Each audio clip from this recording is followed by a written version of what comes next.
Greetings, friends. Jason here for AxodysFC. And we've got a sloppy, wet Saturday, January. Wow. What a weird winter we're having. Anyway, much warmer, just not great for tromping around my wild spaces in the neighborhood. Anyway, just wanted to do a quick update today. Watched a couple games caught the end of the FA Cup match between Leeds and Plymouth Argyle, which is relevant, obviously, because Joe Rodon's on loan to Leeds, and Ash Phillips and Alfie Devine are on loan to Plymouth.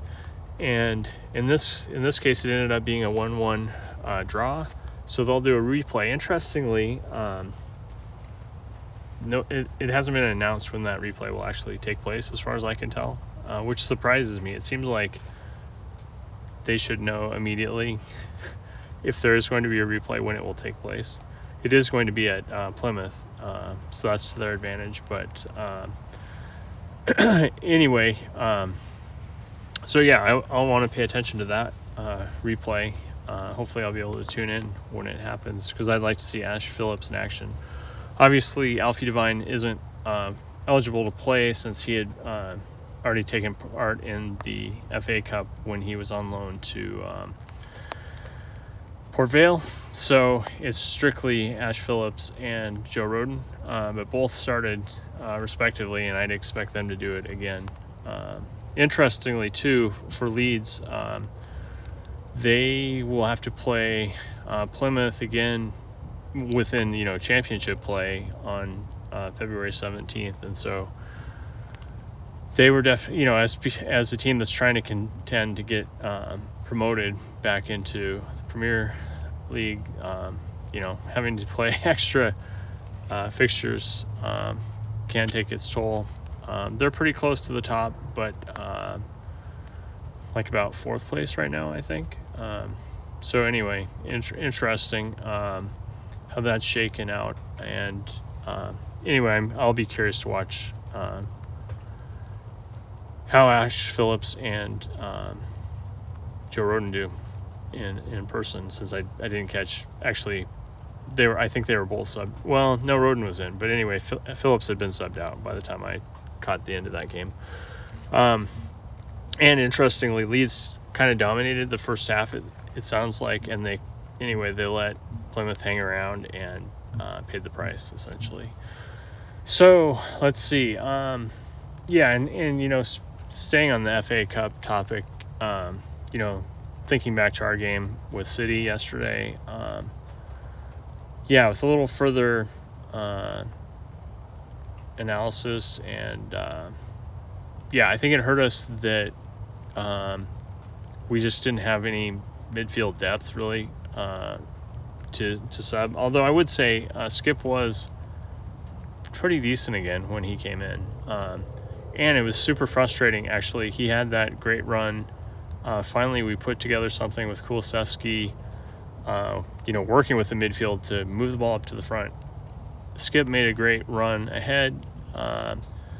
Kulu found him, and nobody was crashing the box for the cross. I don't know what. I assume Richarlison was still operating at the 9 at that point. It wasn't clear to me who should have been, running right up the center of the pitch to get that cross, but nobody from Spurs did. They were Skip made that great run. Nobody else made a run into the box at that point, and so he had no one for his cross to get to.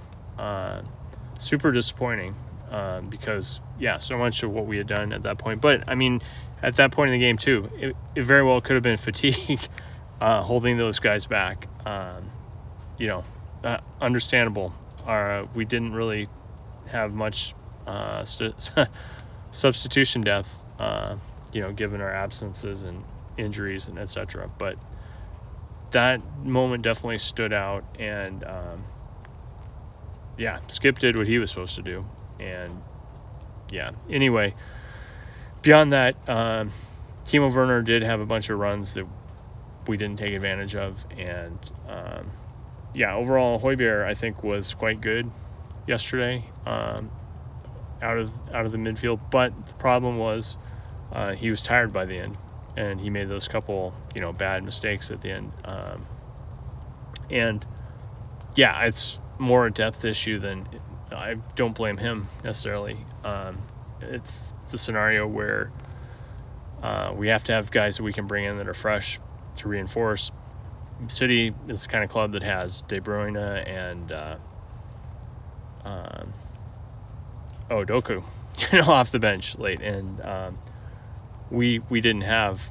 Madison came in, but it's still his first game back. So, really, it was a matter of we just didn't have that depth to be able to reinforce late in the game the way we needed to, and get that final burst of energy. Switching gears, I watched a little bit of Bundesliga today. Bayer Leverkusen was facing Gladbach today. It was a home game, I believe, too, and it ended up being a 0-0 draw, which allows Bayern Munich to get back in the race a little bit. They're now within 2 points, and definitely when those two face each other, which I think is coming up in February, that's going to be a humongous game. I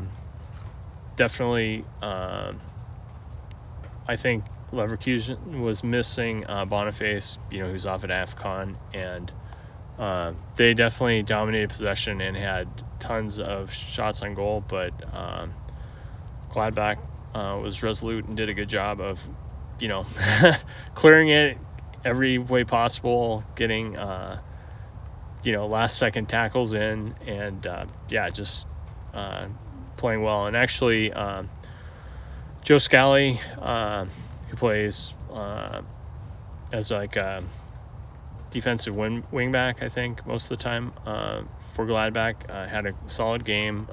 Always good to see Americans doing well abroad. And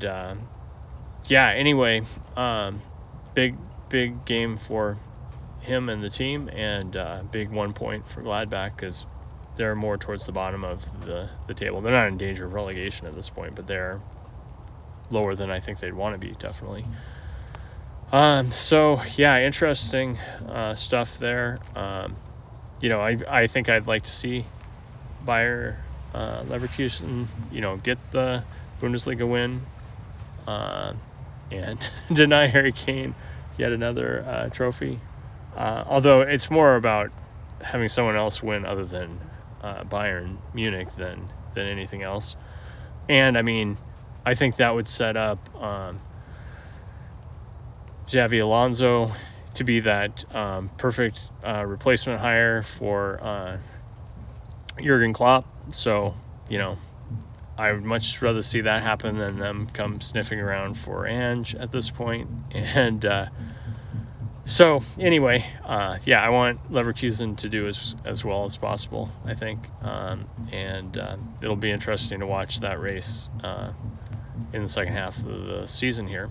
But I'm going to get out of this rain. It's not too cold, actually, as things go, but get dried off, and I will see you all again soon. As always, please like and subscribe if you enjoy these. And remember, to dare is to do.